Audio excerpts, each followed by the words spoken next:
Hola mis queridos amigos, ahora les hablará el doctor Maximiliano Moreno y en esta vez hablaremos acerca del coronavirus y su impacto en Ecuador, pero básicamente el impacto médico y cómo estamos reaccionando ante esta pandemia. Sabemos todos que estamos en la cuarentena tiene la finalidad de evitar que el coronavirus infecte a aquellas personas que no han sido infectadas.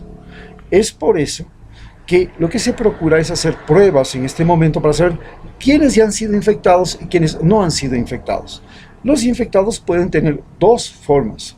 Los unos son infectados que se han convertido en pacientes tratados por la medicina y los otros pacientes que fueron tratados fuera del sistema oficial de la medicina, o sea, fuera de la medicina oficial, y los que se curaron por sí solos, finalmente aquellos que ni siquiera supieron que estaban enfermos, pero se enfermaron.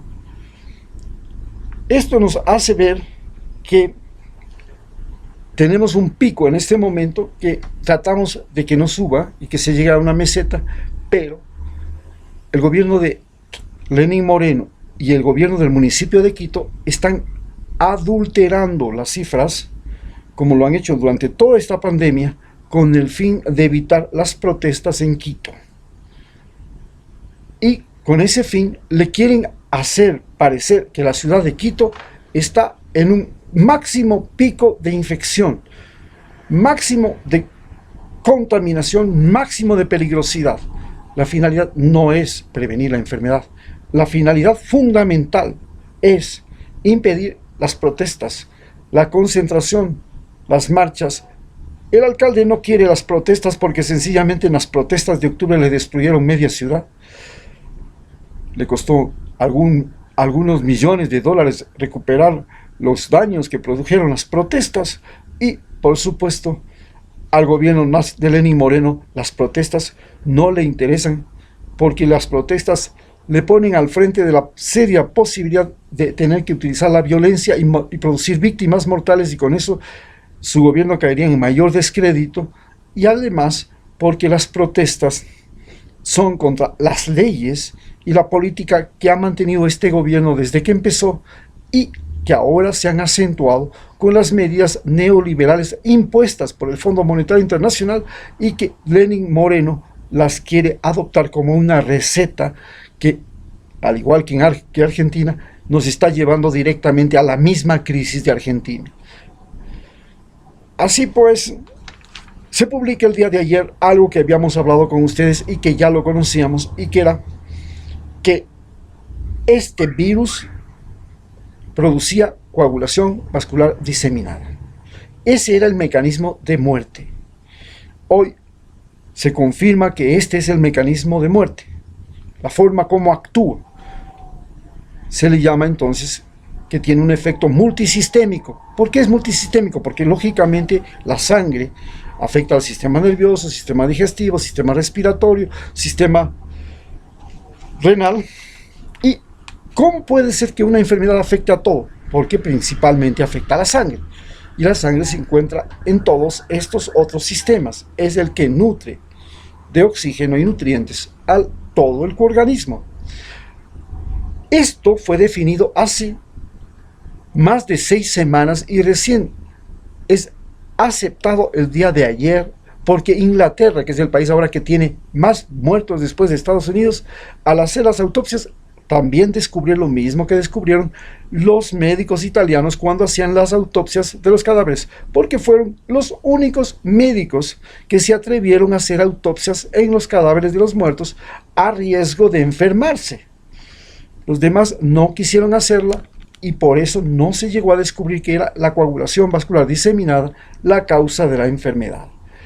Esto significa que los pacientes iban a morir porque sus órganos no tenían oxígeno, no tenían nutrientes y no tenían circulación, no podían eliminar toxinas, residuos. El entorpecimiento de la circulación, por supuesto, se podía resolver con anticoagulantes. Por eso la heparina fue la primera indicación para todo paciente que entra en una sala de emergencias de un hospital, aplicar anticoagulantes como primera cosa. Segundo, había que aumentar la fluidez de la sangre, porque los virus en general tienen tendencia a afectar básicamente al equilibrio hidroelectrolítico del cuerpo. Lo vemos en el chikungunya, lo vemos en el dengue, lo vemos en todos. Esta afectación al equilibrio hidroelectrolítico de la sangre significa pérdida de líquidos, pérdida de agua. Y al perder agua también pierde la sangre movilidad, fluidez. Se vuelve más tensa y se facilita el problema. Por tanto, había que hacer una rehidratación temprana en todos los pacientes. Y esto, por ejemplo, en Guayaquil no se hizo. Y fue la primera razón de causa de muerte en los servicios de atención de emergencias. Dejar de lado la rehidratación temprana. Luego, había que oxigenar a los pacientes porque había un problema de déficit de circulación y por tanto de déficit de oxígeno. Pero se pensó que el problema no era oxígeno, se pensó que el problema era ventilación. Y claro, los equipos de ventilación son más caros, las maniobras de ventilación son más difíciles, requieren más tiempo, más personal, y no se preocuparon de que no era más importante la ventilación que el oxígeno. Lo importante era el oxígeno. Había que oxigenar la sangre, oxigenarle al individuo, no solamente ventilarlo. Y el oxígeno al mismo tiempo actúa como antibiótico, porque muy pocas bacterias resisten al oxígeno, inclusive muy pocos virus resisten al oxígeno. Lo que no sucede con los respiradores. El poner en un respirador de un paciente a otro paciente, el hacer compartir el mismo respirador, ya era un problema. Esto fueron cosas fundamentales que no se ejecutaron y que no se han hecho. Luego, este colapso vascular que se produce no en las arterias periféricas y venas periféricas, o sea, las de la piel, sino en las arterias y venas de los órganos centrales, cerebro, pulmones, corazón, riñones, hígado, intestinos. En ese lugar es donde se produce el mayor colapso. Pero, ¿cómo se reconoce además que se produce coagulación vascular diseminada? Porque se les ocurre hacer una prueba, no de coagulación solamente, de presencia de fibrinógeno. El fibrinógeno es un elemento fundamental de la sangre que se forma cuando hay coagulación, cuando hay cicatrización. El fibrinógeno es uno de los elementos fundamentales de la coagulación. Y notaron que el fibrinógeno aumentaba de 4 miligramos a 14, a 10 a 14. Entonces, indicaba que había coagulación, facilidades para la coagulación vascular diseminada. Había que reducir la mortandad de glóbulos rojos, la parálisis de la circulatoria y que se produce por esta coagulación. Para eso, había también que considerar que la sangre, cuando se estanca, cuando logra salirse de las arterias, logra salirse de las venas, en tejidos periféricos ya produce espasmos musculares, destrucción del músculo. Cuando se produce en los órganos internos, se produce destrucción del órgano interno. Entonces había que hacer una cosa muy importante, que era evitar la destrucción, que es una reacción alérgica, una reacción brutal, una sobrereacción del cuerpo. Para eso teníamos que utilizar corticoides y habíamos recomendado que se utilizara hidrocortisona en el mismo suero de rehidratación por vena, 500 miligramos, y controlar las reacciones anafilácticas que prácticamente se producen cuando la sangre está encharcada y comienza a descomponerse y comienza a producir fibrinógeno y comienza a producir esos factores de coagulación, y esto produce una reacción del cuerpo de irritabilidad. Habíamos recomendado a las personas que un mecanismo para evitar tanto la inflamación como la coagulación era tomar aspirina, pero no como les dicen, la aspirina 100 miligramos, la aspirina de niños, que sirve para eliminar los coágulos sanguíneos que se pueden formar en el corazón. No, tenía que ser 500 miligramos en adultos, porque se necesitaba no solamente la acción anticoagulante, se necesitaba la acción antiinflamatoria. Y por tanto recomendamos a los pacientes tomar 500 miligramos, no 100 miligramos. Y si tienen gastritis y otros problemas relacionados, o si tienen alergia a la aspirina, no tomarlo. Pero en el caso de la gastritis se puede tomar, primero disolviendo la aspirina en un poco de agua, luego ingiriendo la aspirina, y seguido de eso un poco de sábila licuada con 6 gotas de sangre de drago, y se acaba simplemente 6 gotas de sábila, un poco de batido de sábila detrás de la aspirina, se resolvía el problema. Sábila licuada con papaya, y se neutralizaba la acidez que puede producir la aspirina. Se recomendó también el uso de antiespasmódicos. ¿Por qué? Porque una de las reacciones que producía esta coagulación vascular diseminada y este entorpecimiento de la circulación de la sangre y esta descomposición de la sangre dentro de las arterias para formar el coágulo, era que producía colapso de los músculos lisos. ¿Pero de qué músculos lisos? Los músculos lisos son los que están alrededor de las cavidades huecas que transportan sangre, alimentos, aire. Entonces hay músculos lisos en los bronquios, hay músculos lisos en los vasos, las arterias fundamentalmente, y hay músculos lisos en el aparato digestivo. Hay músculos lisos en los ureteres, en los riñones. Estos se colapsaban y había que buscar, se producía un espasmo, y entonces había que utilizar un antiespasmódico que liberara el espasmo del músculo liso, que le quitara el dolor intestinal, que le quitara el cólico renal, que le quitara el cólico hepático, que le quitara los dolores, inclusive cerebrales, porque eran por espasmo vascular. Este era el procedimiento, y para eso existe la cistalgina, la buscapina, que se pueden poner a la vena, y había que seguir este ataque masivo, multifármacos, para combatir básicamente la sintomatología, no para combatir la causa.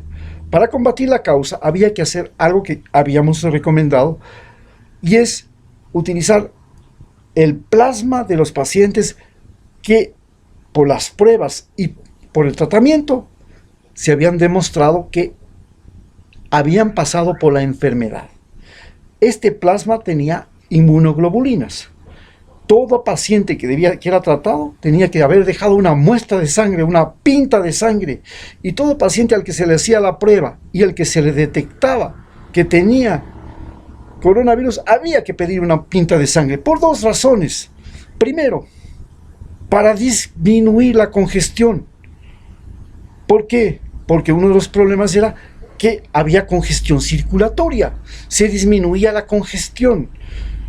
Es decir, era una parte de la terapéutica, el sangrado, el reducir y utilizar esa sangre para sacar el plasma y después inyectarle plasma a las personas que ya se habían curado, que estaban graves.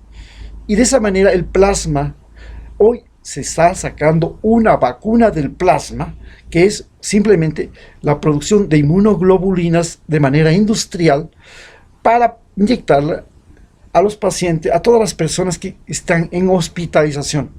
Es decir, aumentar las defensas, nada más, porque no actúa como vacuna. Por supuesto, llegamos al punto en que en este momento ya China ha comenzado las pruebas de su vacuna y la ha aprobado en 6 millones de personas, la está probando en este momento en 6 millones de personas. Y se les adelantó a los norteamericanos. Por supuesto, Moderna, otra de las casas farmacéuticas, está probando también una vacuna novedosa que altera o que permite reconocer a las células la proteína que tiene el pico. Y entonces, de esa manera, el pico del coronavirus, y de esa manera se logra conseguir que el cuerpo reaccione en frente al virus. Pero en general también tenemos que explicarnos por qué la pandemia llega a un pico y decrece sin que exista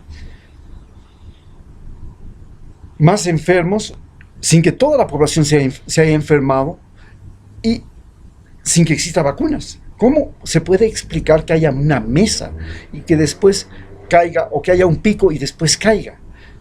La explicación es muy posible. La posible explicación es que, uno, este pico de infectados son los pacientes susceptibles que pueden morir. Y entonces el virus prácticamente copa o logra matar a todos los susceptibles. Y entonces, como ya no hay más susceptibles, comienza a morir. La segunda posibilidad es que este virus crea pacientes, mata a unos, pero en otros no hace nada. Solamente los infecta, o los infecta levemente o asintomáticamente, los famosos portadores sanos, o los pacientes no graves. Y luego estos pacientes comienzan a seguir produciendo virus. Y estos virus ya no son el mismo virus violento y agresivo, es un virus atenuado. Y este virus que producen los que se han infectado y que sale con la respiración de ellos, este virus atenuado se convierte en un colaborador, en una vacuna natural que impide que el resto de la población se enferme. Esta es la segunda posibilidad. La tercera posibilidad es que el virus deja de propagarse porque ya no, las personas están en aislamiento, no tienen contacto con el virus ya no encuentra a quién más infectar y muere. Sin embargo, la mayor posibilidad que tenemos en este momento es que ha nacido o se ha generado un nuevo virus, un nuevo COVID-19, pero atenuado. Y este COVID-19 atenuado es el que está generando la meseta en el mundo entero de los infectados. Esta es la primera posibilidad que existe. Y esto significa que puede suceder lo que sucedió con el SARS y con el MERS, las dos coronavirus que nos infectaron en el año 2000, desde el año 2000, que en un momento determinado la enfermedad desapareció y las vacunas se quedaron en la fábrica y hubo una gran pérdida para las empresas que hacían vacunas porque simplemente todo el mundo adquirió la capacidad de defenderse de esos virus sin necesidad de que el virus de utilizar vacunas, o simplemente el virus ya no encontró a quién más infectar, se degeneró por sí solo y desapareció. El asunto importante ahora es que las empresas farmacéuticas que están invirtiendo, tienen $8.000 millones para construir una vacuna, están procurando decir y crear alarma de que sí, se puede curar de aquí a unos pocos días, pero después va a reaparecer y ahí tiene que todo el mundo estar vacunado para que no vuelva a aparecer esto, porque nuestro negocio es no ahora, es en enero, es en febrero cuando reaparezca, porque el virus va a desaparecer muy próximamente en el mundo. Muchas gracias.